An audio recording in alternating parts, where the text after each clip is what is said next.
moi, je considère qu'il y a un hold-up démocratique qui s'est maintenu. C'est la raison pour laquelle nous ne souhaitions pas discuter avec ce gouvernement. Pourquoi? Parce que je rappelle quand même que le point de départ, c'est des élections en juillet où le camp de M. Macron a perdu les élections. Et pas qu'un peu. Ils ont été ensuite censurés. Ils ont essayé malgré tout de maintenir une politique et un gouvernement qui représentait leur camp qui était minoritaire. Ça ne pouvait pas fonctionner. Ça n'a pas fonctionné. M. Barnier a été censuré. Et là, Rebolote, qu'est-ce qu'il fait?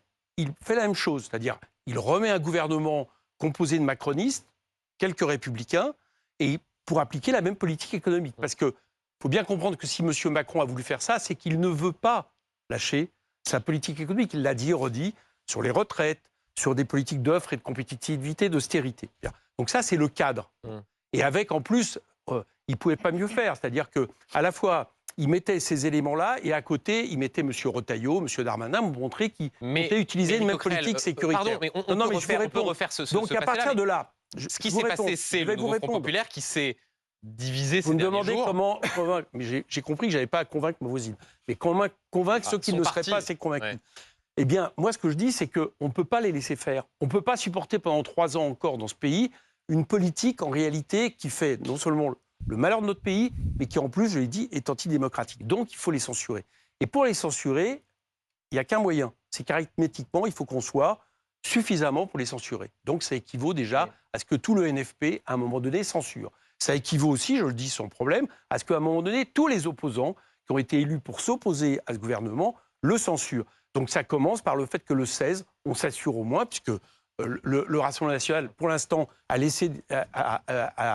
projet de laisser ce gouvernement en vie. Ça consiste à faire qu'on soit tous ensemble. Tous ensemble pour censurer ce gouvernement.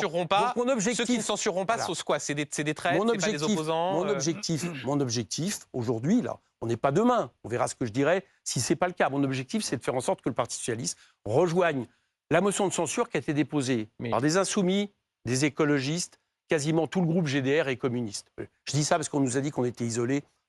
Vous voyez que manifestement, c'est pas tellement ça. Qui a dit ça, Éric Coquerel? J'ai vu des journalistes le dire.